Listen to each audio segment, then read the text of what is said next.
السلام علیکم۔ آج ہم ایک ایسے موضوع کی گہرائی میں جا رہے ہیں جو ہمیشہ سے اہم رہا ہے، لیکن آج کل کی تیز دنیا میں شاید اس کی ضرورت اور بھی زیادہ محسوس ہوتی ہے۔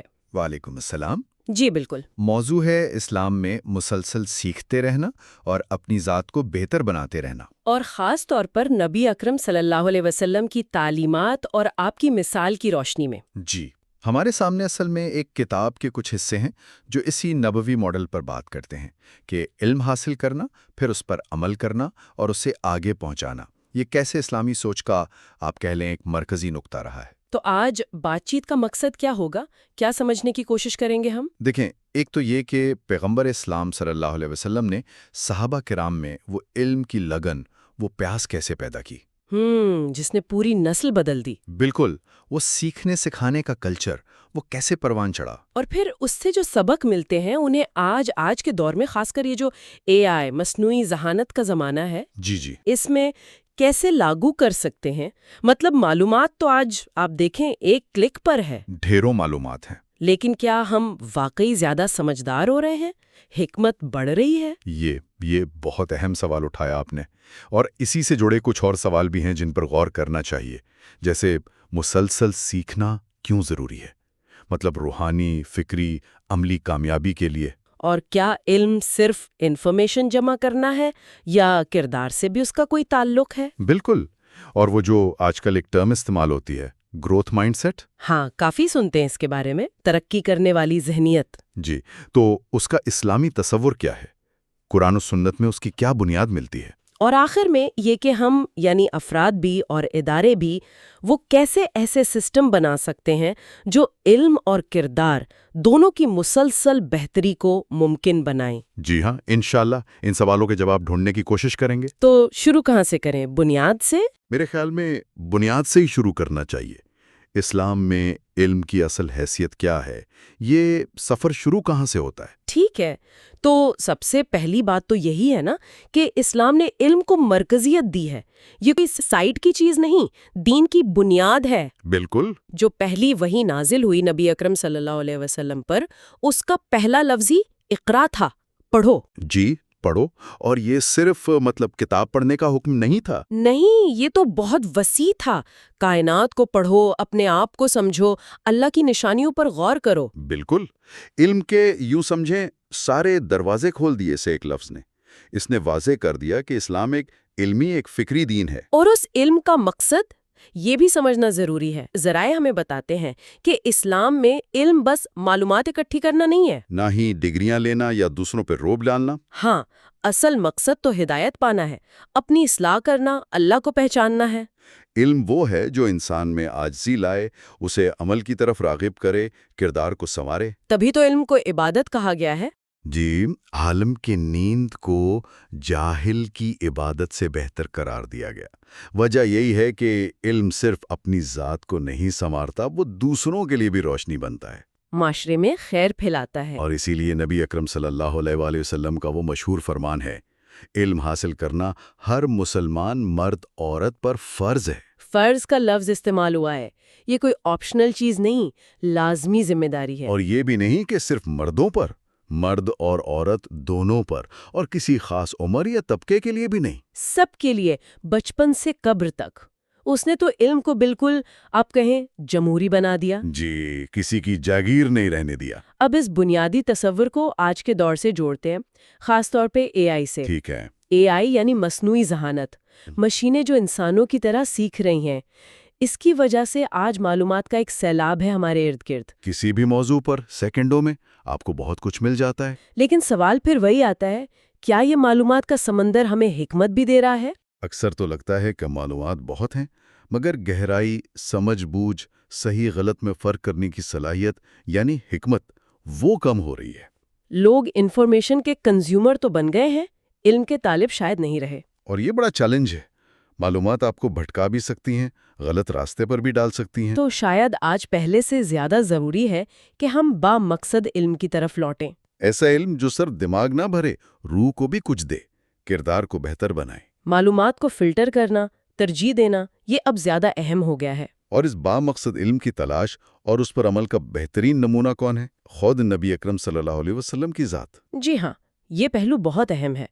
آپ صلی اللہ علیہ وآلہ وسلم کے نبی تھے، براہ راست وحی آتی تھی، علم کا سب سے اونچا ذریعہ آپ کے پاس تھا۔ اس کے باوجود آپ کی پوری زندگی مسلسل غور و فکر، مشاہدے اور سیکھنے کا عمل تھا۔ آپ کائنات پر غور کرتے، صحابہ سے مشورہ کرتے اور ہر نئے تجربے سے سیکھتے۔ کبھی یہ تاثر نہیں دیا کہ بس علم مکمل ہو گیا، اب مزید ضرورت۔ آپ کا رویہ ہمیشہ ایک طالب علم کا تھا۔ اور اس سے بھی اہم، آپ نے اپنے ساتھیوں میں سوال پوچھنے کی ہمت پیدا کی، تجسس کو بڑھایا۔ یہ کیسے کرتے تھے آپ؟ کوئی مثال ذہن میں آتی ہے؟ کئی واقعات ہیں۔ لوگ آپ سے بعض اوقات بہت ذاتی یا مشکل سوال بھی پوچھ لیتے تھے۔ آپ صلی اللہ علیہ وآلہ وسلم ناراض نہیں ہوتے تھے، نہ سوال کرنے والے کو شرمندہ کرتے تھے، اچھا۔ بلکہ تحمل سے جواب دیتے، اور اگر کسی بات کا علم نہ ہوتا تو صاف بتا دیتے یا وحی کا انتظار کرتے۔ اس سے صحابہ کو حوصلہ ملتا تھا کہ پوچھنا بری بات نہیں۔ ایک محفوظ ماحول تھا گویا، جہاں الجھن بیان کی جا سکتی تھی۔ جی بالکل۔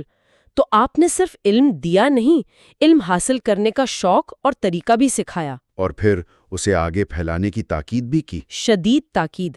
فرمایا، میری طرف سے پہنچا دو، چاہے ایک آیت ہی ہو۔ اور یہ بھی کہ جو سیکھو دوسروں کو سکھاؤ۔ اسی سے علم ایک سے دوسرے تک نسل در نسل منتقل ہوا۔ حضرت معاذ بن جبل رضی اللہ تعالیٰ عنہ کو یمن بھیجنے والا واقعہ بھی اسی سے جڑا ہے نا؟ یقیناً، جب آپ نے حضرت معاذ کو یمن بھیجا گورنر اور قاضی بنا کر، تو جو نصیحتیں کی جی، ان میں ایک یہ تھی کہ لوگوں کے لیے آسانیاں پیدا کرنا، مشکل میں نہ ڈالنا، خوشخبری سنانا، نفرت نہ دلانا۔ یہ تو بہت بنیادی اصول ہے تعلیم و تربیت کا۔ بالکل۔ سکھاتے وقت سامنے والے کی سطح کا خیال رکھنا، بات کو آسان بنانا، دین سے قریب لانا، دور نہ کرنا۔ تو اس سب سے کیا سمجھ آتا ہے کہ اسلامی لیڈرشپ صرف حکم چلانا نہیں، بلکہ لوگوں کی علمی اور روحانی تربیت کرنا ہے، ان کے لیے سیکھنے کے موقع بنانا ہے۔ ایسا ماحول دینا جہاں علم بڑھے، یہ لیڈر کی بنیادی ذمہ داری ہے۔ اور یہیں سے ہم جڑتے ہیں اس تصور سے جسے آج کل کہتے ہیں گروتھ مائنڈ سیٹ۔ ہاں، یہ آج کل بہت سننے میں آتا ہے۔ کیا ہے یہ گروتھ مائنڈ سیٹ اور اسلام سے کیسے جڑتا ہے؟ دیکھیں، گروتھ مائنڈ سیٹ کا مطلب یہ یقین ہے کہ انسان کی قابلیت، ذہانت، صلاحیتیں یہ کوئی پتھر پر لکیر نہیں ہے۔ اچھا۔ انہیں محنت سے، کوشش سے، صحیح طریقے استعمال کر کے، دوسروں سے سیکھ کر، تجربوں سے بہتر بنایا جا سکتا ہے، بڑھایا جا سکتا ہے۔ اور اس کے مقابلے میں فکسڈ مائنڈ سیٹ والے سمجھتے ہیں کہ بس جتنی قابلیت ہے اتنی ہی رہے گی۔ جی، اور ناکامی کو اپنی قابلیت کی کمی کا حتمی ثبوت مان لیتے ہیں، ہمت ہار جاتے ہیں۔ یہ تو بڑی دلچسپ بات ہے، یعنی مشکلوں کو اپنی حد سمجھنے کے بجائے انہیں سیکھنے کا موقع سمجھنا۔ بالکل۔ اور یہاں دیکھیں، قرآن کی وہ دعا کتنی خوبصورتی سے جڑتی ہے، وَقُلْ رَبِّ زِدْنِی عِلْمًا۔ اور کہو، اے میرے رب، میرے علم میں اضافہ فرما۔ یہ دعا خود اس بات کا ثبوت ہے کہ علم کبھی ختم نہیں ہوتا، ہمیشہ مزید سیکھنے کی گنجائش رہتی ہے۔ یہ دعا تو ایک مسلمان میں مسلسل علم کی طلب پیدا کرتی ہے، اور اپنی صلاحیتوں کو بڑھانے کی خواہش۔ اور نبی اکرم صلی اللہ علیہ وآلہ وسلم کی زندگی تو اس کی عملی مثال ہے۔ آپ نے کبھی مایوسی کو پاس نہیں آنے دیا، سخت ترین حالات میں بھی امید رکھی اور ساتھیوں کو بھی یہی سکھایا۔ ناکامی کو شخصیت کا حصہ نہیں بننے دیا۔ نہیں، بلکہ اسے تربیت اور اصلاح کا ذریعہ بنایا، جیسے غزوہ احد کا واقعہ ہے۔ جی، بظاہر تو اس میں نقصان ہوا تھا، 70 صحابہ شہید ہوئے، بہت صدمہ تھا۔ بہت بڑا صدمہ تھا، لیکن اہم یہ ہے کہ اس کے بعد جو قرآن میں آیات آئیں، سورہ آل عمران میں، ان میں مایوسی نہیں تھی، بلکہ تجزیہ تھا۔ گہرا تجزیہ اور آئندہ کے لیے رہنمائی تھی۔ اسے ایک سبق بنایا گیا، بتایا گیا کہ نقصان کیوں ہوا، حکم عدولی ہوئی، مال غنیمت کی طرف دھیان گیا۔ تو اس سے نظم و ضبط، امیر کی اطاعت، ثابت قدمی، ان چیزوں کا عملی سبق ملا۔ بالکل، گویا اس وقتی ناکامی کو مستقبل کی کامیابی کی سیڑھی بنا دیا گیا۔ تو جیسے ہمارے ماخذ میں بھی ذکر ہے، ہر چیلنج، ہر مشکل، وہ اللہ کی طرف سے ایک نصاب ہے، ایک کریکولم ہے۔ جی، وہ ہمیں کچھ سکھانے آتا ہے۔ اگر ہم صحیح ذہنیت سے، یعنی گروتھ مائنڈ سیٹ سے اس کا سامنا کریں، تو ہم اس سے سیکھ کر پہلے سے بہتر ہو سکتے ہیں، زیادہ مضبوط، زیادہ سمجھدار، اور اللہ کے زیادہ قریب۔ یہی تو ہے گروتھ مائنڈ سیٹ کی اسلامی شکل۔ بالکل۔ اور یہ صرف جنگوں یا بڑے واقعات کی بات نہیں، روزمرہ زندگی میں بھی یہی ہے۔ اپنی غلطیوں سے سیکھنا، کوئی تنقید کرے تو اسے مثبت لینا، نئی چیزیں آزمانے کو تیار رہنا، اور یقین رکھنا کہ کوشش سے بہتری ممکن ہے۔ یہاں یہ نقطہ اہم ہے کہ یہ ایمان پر مبنی گروتھ مائنڈ سیٹ ہے۔ جی ہاں، یہ صرف پازیٹیو تھنکنگ نہیں ہے، اس کی بنیاد اللہ پر توکل اور یقین ہے۔ کیسے؟ دیکھیں، یہ یقین کہ ہماری کوشش میں برکت اللہ ڈالتا ہے، ہر آزمائش میں کوئی حکمت ہے، اللہ کسی کی محنت ضائع نہیں کرتا، یہ عقائد انسان کو وہ طاقت دیتے ہیں جو شاید صرف سیکولر گروتھ مائنڈ سیٹ میں نہ ملے۔ یہ ہمیں کوشش پر بھی ابھارتا ہے اور نتیجہ اللہ پر چھوڑنا بھی سکھاتا ہے۔ بالکل، تو خلاصہ کیا ہوا اب تک کی بات کا؟ یہی کہ اسلام ہمیں مسلسل سیکھنے، اپنی صلاحیتیں بہتر بنانے اور کردار سنوارنے کی ترغیب دیتا ہے۔ اور ایک ایسے گروتھ مائنڈ سیٹ کی حوصلہ افزائی کرتا ہے جس کی بنیاد ایمان، توکل اور نبی اکرم صلی اللہ علیہ وسلم کے اسوہ حسنہ پر ہے۔ علم حاصل کرنا عبادت، اسے بانٹنا صدقہ جاریہ اور بہتری کے لیے کوشش کرتے رہنا مومن کی زندگی کا حصہ ہے۔ جی، اور یہ سفر ماں کی گود سے قبر تک ہے، اور صرف کتابی علم نہیں۔ زندگی کے تجربات، کائنات پر غور، اپنی غلطیاں، دوسروں کے تجربات، اور سب سے بڑھ کر اپنے اخلاق، اپنے کردار کو بہتر بناتے رہنا، یہ سب علم کے وسیع معنی میں شامل ہے۔ تو آج ہمارے لیے اس سب میں کیا پیغام ہے؟ اس ڈیجیٹل دور میں جہاں معلومات ہی معلومات ہیں، دھیان بھٹکانے والی چیزیں ہیں، اے آئی ہماری زندگیوں میں آ رہی ہے، تو بنیادی سوال یہ بنتا ہے کہ ہم فرد کے طور پر بھی اور معاشرے کے طور پر بھی صرف معلومات کے غیر فعال صارف یعنی پیسو کنزیومر بنے رہنے کے بجائے فعال کیسے بنیں؟ جی، کیسے ایسے نظام، ایسی عادتیں، ایسا ماحول بنائیں جو علم اور کردار دونوں کی مسلسل اور بامقصد ترقی کو ممکن بنائیں۔ یہ واقعی گہرا سوال ہے۔ ہم ٹیکنالوجی کو بشمول اے آئی استعمال کر کے سطحی معلومات سے آگے کیسے بڑھیں؟ حقیقی حکمت، بصیرت اور کردار کیسے بنائیں؟ کیا ہم ایسی جگہیں آن لائن یا آف لائن بنا سکتے ہیں جہاں علم کے ساتھ کردار سازی اور عملی تربیت بھی ہو؟ یہ ایک بڑا چیلنج ہے، لیکن شاید اسی چیلنج کا سامنا کرنے اور اس کا حل ڈھونڈنے میں ہی ہماری انفرادی اور اجتماعی ترقی چھپی ہے۔ یہ وہ نقطہ ہے جس پر ہم سب کو سوچنا چاہیے۔ بالکل، اسی پر غور و فکر کی ضرورت ہے۔ کیسے ہمارے کام آ سکتے ہیں؟ جی بالکل، اور یہ جو اقتباسات ہیں یہ واقعی سیکھنے کا ایک بڑا آپ کہہ لیں مربوط ماڈل پیش کرتے ہیں۔ یہ صرف کوئی تھیوری نہیں بلکہ ایک عملی طریقہ ہے، زندگی میں رچا بسا ہوا۔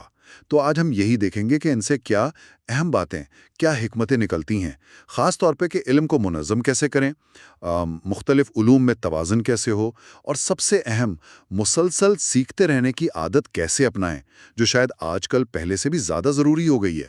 بالکل۔ تو آئیے ذرا گہرائی میں چلتے ہیں۔ سب سے پہلی بات جو سامنے آتی ہے وہ ہے علم کے لیے ایک باقاعدہ ایک منظم نظام بنانا۔ مجھے یہ ہمیشہ بڑا متاثر کرتا ہے کہ مدینہ میں مسجد نبی صلی اللہ علیہ وآلہ وسلم صرف آپ دیکھیں مسجد نہیں تھی، اسے ایک مرکزی تعلیمی ادارے کے طور پر بنایا گیا تھا، ایک ایسی جگہ جہاں معاشرے کے سب لوگ، مرد، عورتیں، نوجوان، سب علم حاصل کر سکتے تھے۔ یہ کوئی حادثاتی بات نہیں تھی ہے نا، بلکہ ایک سوچی سمجھی منصوبہ بندی تھی۔ آپ نے بالکل صحیح کہا، وہ صرف ایک عمارت نہیں تھی، وہ ایک پورا لرننگ ایکو سسٹم تھا۔ وہاں حلقہ درس لگتے تھے، یعنی علمی بیٹھکیں، جہاں مختلف موضوعات پر بات ہوتی، سوال اٹھتے اور علم پیدا ہوتا تھا۔ یہ کچھ آج کی یونیورسٹیوں کے سیمینارز کی طرح سمجھ لیں۔ اور اسی نظام کی ایک اور زبردست مثال وہ جنگ بدر کے قیدیوں والی ہے۔ یاد ہے نا کہ جن کے پاس فدیہ نہیں تھا، انہیں کہا گیا کہ 10 مسلمان بچوں کو لکھنا پڑھنا سکھا دیں تو آزاد ہو جائیں گے۔ ہاں، یہ تو واقعی بڑی طاقتور مثال ہے۔ اس سے پتہ چلتا ہے کہ علم کی قدر کس لیول پر تھی اور اسے عملی کیسے بنایا گیا۔ یہ صرف کوئی نعرہ نہیں تھا بلکہ پالیسی تھی۔ تو کیا یہ کہہ سکتے ہیں کہ علم کو معاشرے کے تانے بانے میں بننا ضروری ہے؟ بالکل، یہ واضح ثبوت ہے کہ علم کو بس لوگوں کی ذاتی دلچسپی پر نہیں چھوڑا گیا، بلکہ اسے ایک اجتماعی ذمہ داری، ایک منظم عمل بنایا گیا۔ اور جو آپ نے معاشرتی تانے بانے کی بات کی نا، آج کل کارپوریٹ سیکٹر میں بھی کچھ ایسا ہی ہوتا ہے، لرننگ لوپس کے نام سے۔ یہ ایسے سسٹمز ہیں جو اداروں میں فیڈ بیک، مہارتوں کے تبادلے اور مل کر سیکھنے کو یقینی بناتے ہیں۔ مقصد یہی ہوتا ہے کہ علم ایک جگہ سے دوسری جگہ جائے، بہتر ہو اور استعمال ہو۔ یہ بھی پیغمبرانہ ماڈل کی طرح کوئی اتفاقی چیز نہیں بلکہ ایک ڈیزائن ہے۔ تو بنیادی بات یہ ہوئی کہ اگر علم کو آگے بڑھانا ہے تو ایک منظم جامع نظام چاہیے، اسے حالات پہ نہیں چھوڑ سکتے۔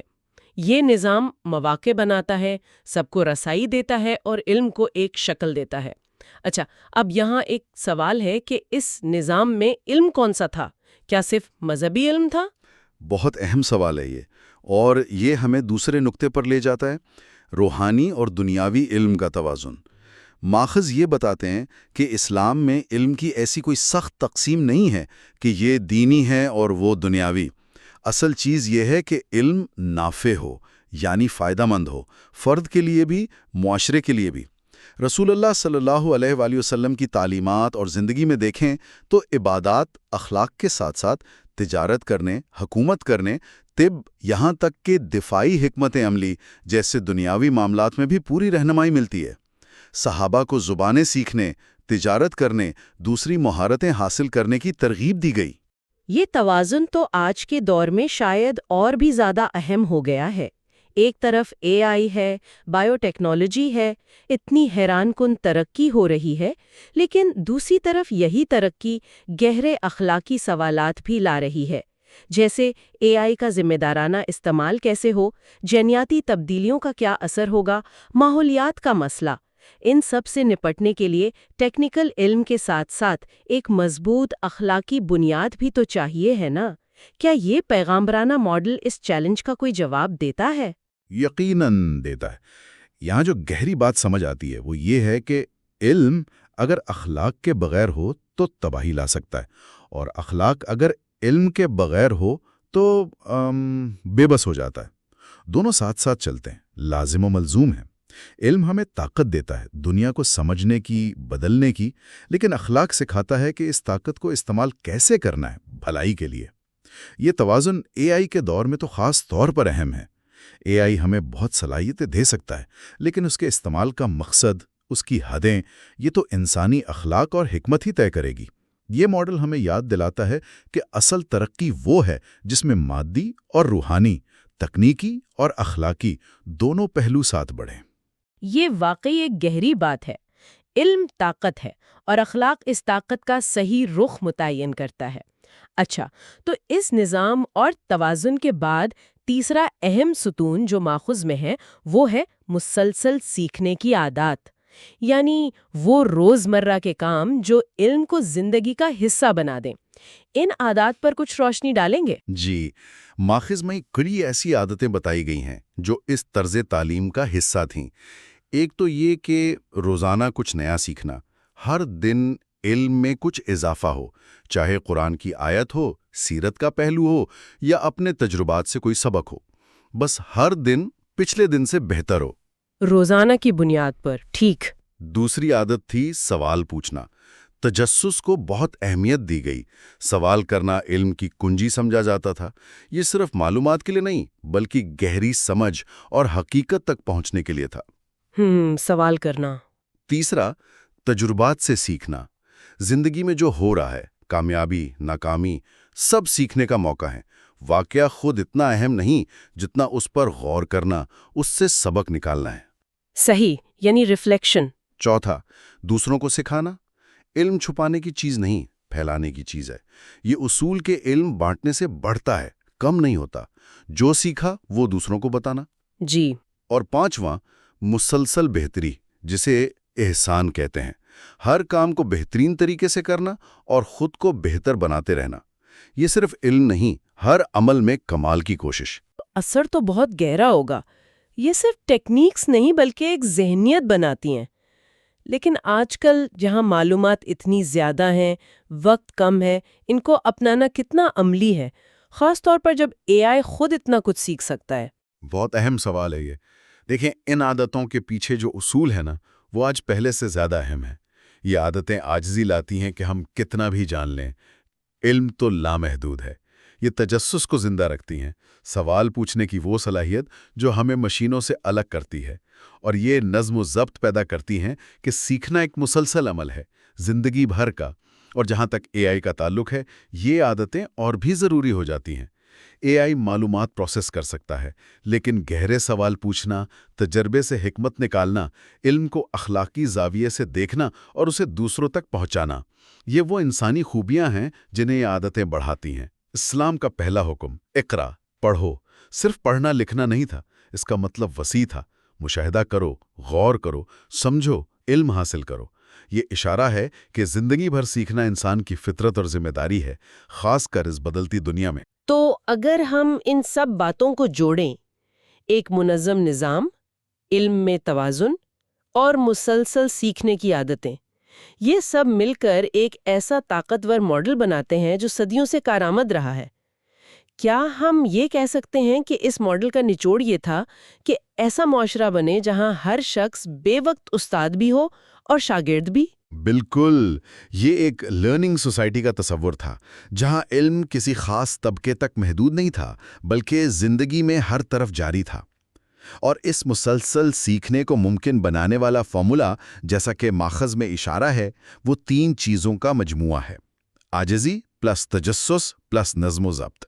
عاجزی ہمیں تیار کرتی ہے سیکھنے کے لیے، تجسس ہمیں سوال پر اکساتا ہے، اور نظم و ضبط اس عمل کو جاری رکھتا ہے۔ اب آخری اور شاید سب سے اہم سوال، اس سب کی اہمیت آج اے آئی کے دور میں کیا ہے؟ کیا یہ ماڈل صرف تاریخی طور پر دلچسپ ہے یا آج بھی اتنا ہی کارآمد ہے؟ میرے خیال میں تو یہ آج پہلے سے کہیں زیادہ کارآمد اور ضروری ہے، اگر ہم اسے بڑے تناظر میں دیکھیں۔ اے آئی کے اس دور میں، جہاں بہت سی پرانی مہارتیں مشینیں کرنے لگیں گی، انسان کی اصل قدر اس کی سیکھنے، اپنانے اور تخلیقی طور پر سوچنے کی صلاحیت میں ہوگی۔ پیغمبرانہ طرز تعلیم انہی صلاحیتوں کو نکھارتا ہے۔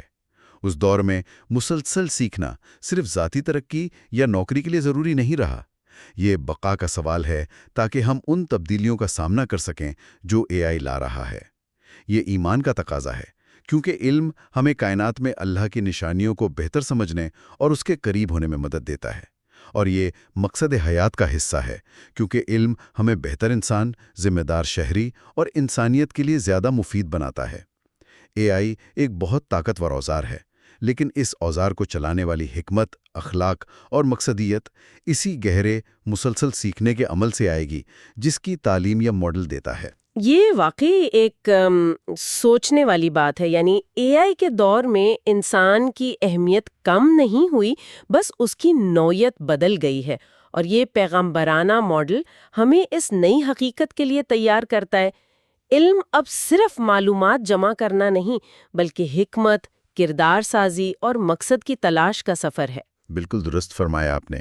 یہ ایک جامع نظریہ ہے جو ٹیکنیکل مہارتوں کے ساتھ ساتھ اخلاقی اور روحانی ترقی پر بھی اتنا ہی زور دیتا ہے۔ گفتگو کے آخر میں ماخذ کے غور و فکر عملی نوٹس والے حصے سے ایک بڑی عملی تجویز ملی ہے جو سننے والوں کے لیے بھی ایک سوچ کا نقطہ ہو سکتی ہے۔ جی، وہ تجویز یہ ہے کہ روزانہ کی بنیاد پر ایک طرح کی خود احتسابی کی عادت ڈالی جائے۔ وہ یہ کہ ہر روز خود سے یہ سوال پوچھیں، کیا آج کچھ ایسا سیکھا گیا جو اللہ کے قریب کرنے والا ہو یا انسانوں کے لیے زیادہ مفید بنانے والا ہو؟ یہ بظاہر ایک سادہ سا سوال لگتا ہے، لیکن یہ ہماری روز کی علمی کوششوں کو ایک بڑے مقصد سے جوڑتا ہے۔ یہ ہمیں یاد دلاتا ہے کہ علم کا آخری مقصد صرف ڈگریاں لینا یا معلومات اکٹھی کرنا نہیں، بلکہ اپنی ذات میں، اپنے کردار میں اور دنیا میں ایک مثبت تبدیلی لانا ہے۔ یہ سوال ہمیں اپنی علمی اور روحانی سمت درست رکھنے میں مدد دے سکتا ہے، اور اس بات کو یقینی بنا سکتا ہے کہ ہمارا سیکھنے کا سفر بامقصد رہے۔